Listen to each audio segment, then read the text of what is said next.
I was sitting back in my seat in the audience, enjoying myself and feeling highly self-satisfied with developments. About 20 minutes later, I was rudely brought back to the hazards of association management by the news frantically delivered by one of my junior associates that Ronald Reagan was sitting in a suite on the top floor and planning to give his speech at lunch. This shook me all right, but as I recovered my wits as best I could, I asked my secretary if, by any chance, she had brought along copies of our correspondence with Reagan's agent. On this occasion, she proved her worth as a super secretary. She said yes, she had the letters and promptly brought me to me. Thus fortified, I boarded the elevator and started up to Ronald's suite. On my way up, I plotted my strategy. I had known Reagan very slightly from my days of brick selling back in Des Moines. At that time, Ron, then known as Dutch, was a radio sports broadcaster in Des Moines, broadcasting the Chicago Cubs games. In the evenings, he frequented an outlying spike beer joint in West Des Moines called Moonlight, which I also visited occasionally, and where I had met him casually. Anyway, I decided I would try to establish a friendly old hometown atmosphere, thinking this might help the situation. I knocked on the door of the suite and received a gruff, "Come on in." I did so and said, "Hi, Dutch, I remember you well from the good old days at Moonlight." This didn't produce the desired effect. Ronald gave me to understand that he had never seen me before and didn't want to see me again, and that he was mad as hell about coming all the way up from Los Angeles by train, only to find out that he wasn't speaking to us after all. At this point, I abandoned all efforts at diplomacy and showed him the copy of the thanks but no thanks letter to his agent. This took the wind out of his sails a bit, but didn't seem to make him much happier. He said, "The thing that burns me up most is to have that damn Pierre Salinger take my speaking spot. I don't like him or his stinking Democratic ideas." I then made a final offer, telling Reagan that if he would stick around, we would give him equal time to speak at our banquet that night and pay his full fee. He considered this generous offer briefly, but he was still so mad that he declined on the ground that he would have to fly back to Los Angeles after the banquet, and that he never rode on airplanes if he could help it. Thus ended my relationship with our future president. I wonder whatever happened to his booking agent. This then is the word of wisdom I want to leave with you. If it's important, get it in writing.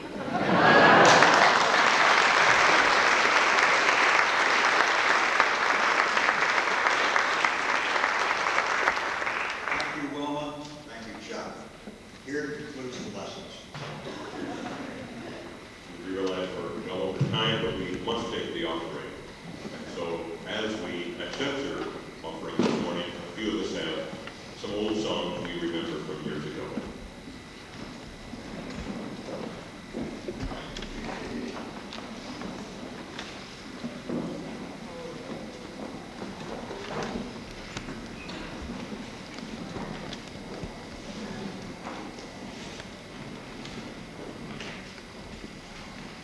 Amen.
To our elders, those who have spoken with us this morning, and to others with us today, we have received much from you.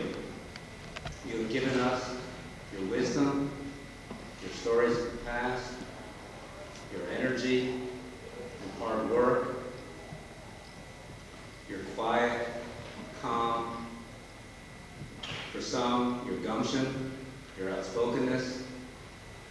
You've given us your courage, your friendship, and your comfort, and many other things. You have shared with us in your own way. There are those from your generation and from generations past who are no longer with us, but who are with us in spirit. I think I speak for many people in saying that we look forward to receiving your gifts in the future, and also to giving to you, each and every one of you, now and in the future.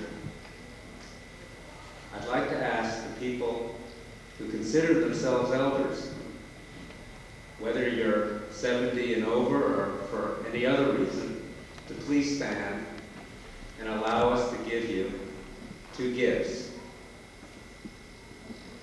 a stone and a flower, symbolic of your strength and your beauty, and also of our care and respect for you.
Years ago, when I went to visit a friend of mine who now lives in Tempe, Arizona, he used to live down the block from me in Racine, Wisconsin. I remember he was a young, vigorous man, full of optimism.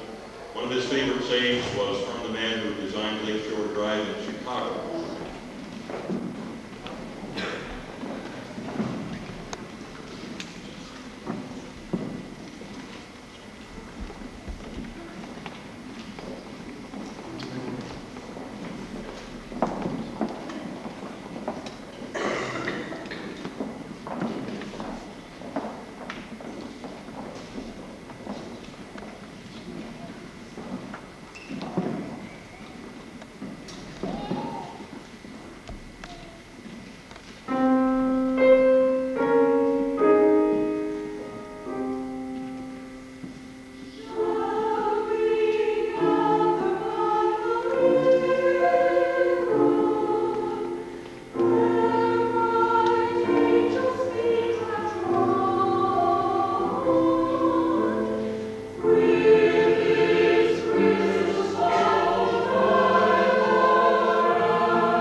brief reading this morning comes from Lewis Thomas.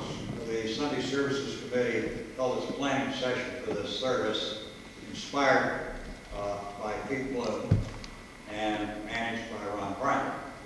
He then said to me, since you're a new boy on the block and newest member of the committee, you're responsible for recruiting persons to speak to two services. He then left for a week. Well, who do you call? Well, this is seniors emeritus, otherwise known as elders. Well, that's easy. Anyone older than I am is an elder. Anyone my age and younger is a youth. Well, that was a big list. So then I had to establish some arbitrary criteria. The first criterion was older the better. The second was those who are seldom heard and seen here at the podium, for most part.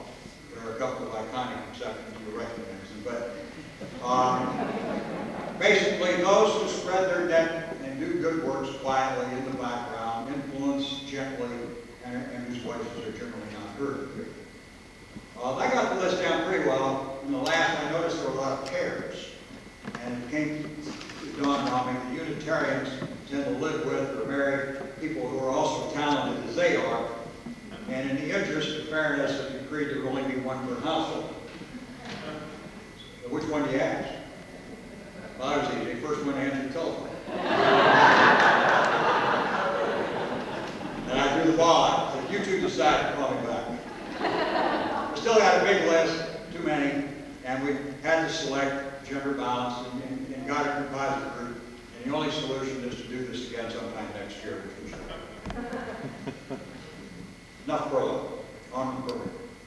We begin this service with a woman who has defied age and who underlies the adage that life goes on at 80. Born in 1910 from Missouri, a teacher by trade, a graduate of Warrensburg Teachers College, volunteered youth groups throughout her lifetime career as a wife and mother. Moved here several years ago after becoming a widow and also to be near her daughter, Oma Elliott. She lives in Fall Spring Retirement Center, which went up in 1986. Wasn't there too many years before she realized that there was a handsome gentleman who was also present at Fall Spring and who was the apple of every lady's eye. And Mildred got there first. She and John showed up here at the church one afternoon with Ken Hertel and said, we'd like to be married. Darwin Ken said, that's fine. Now, let me get the planning calendar out. She said, you didn't understand. Now. Please welcome to the microphone, Mildred Hamilton.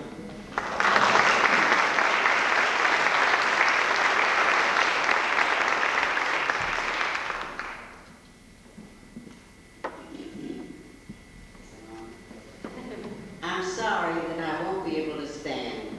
If you can't hear me, will you please raise your hand and I will either try to adjust the mic or talk a little louder. I want to correct Larry in one thing. I was born in 1909. I'm a year older than he puts me. I'm sure you realize the great gap between my generation and the generation of today, particularly the younger generation. I was born in Missouri, as I said, in 1909, in a rural area where I did not have the advantages, the cultural advantages, that the people did in the rural areas. I mean, in the urban areas. However, I was fortunate enough to have parents who encouraged me to acquire knowledge by reading and to set a high standard of morals for myself. I believe the definition of I can't think of it now, what to tell you. The definition of culture is a refinement and improvement of mind, morals, and taste. Well, I probably didn't have much training in mind and taste, but I had a lot of training in morals, for which I'm very thankful and which I hope has stayed with me.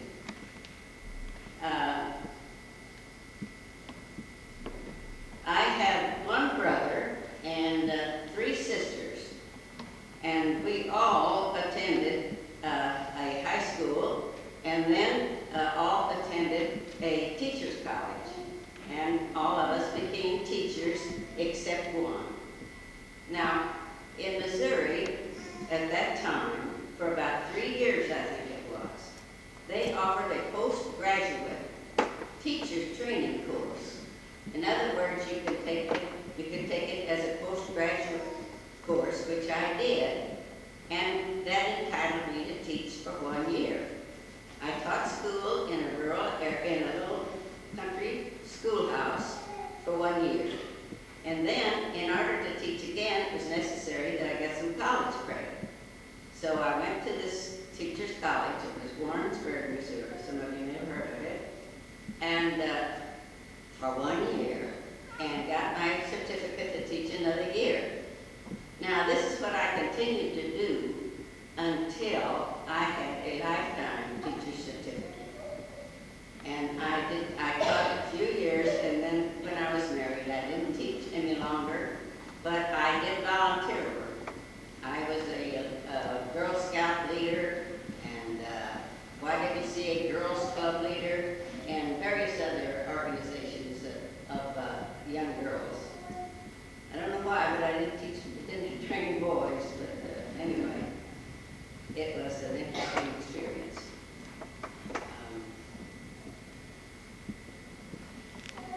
After that, I should tell you too, that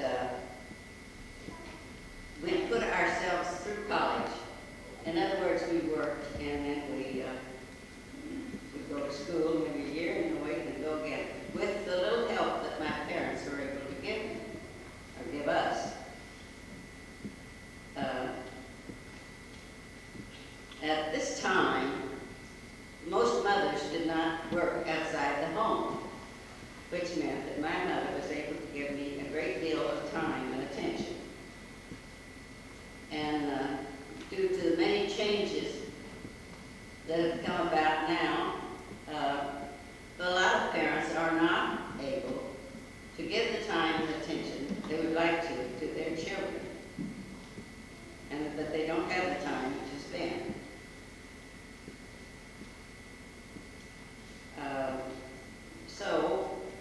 I should tell you to going back. I was going to explain in the generation gap some of the things that I remember. I remember the first airplane I ever saw. I remember the first car ride I ever had. I remember the first radio we had. And I remember riding over a covered bridge in a horse-drawn carriage. And that bridge was still standing up until, longer than I thought, about 20 years longer. Now, I didn't understand whether there were young people to be here or not, or just what I was to do. But I can give this advice anyway, because you young parents can maybe profit by it too. My advice to the young generation of the day is to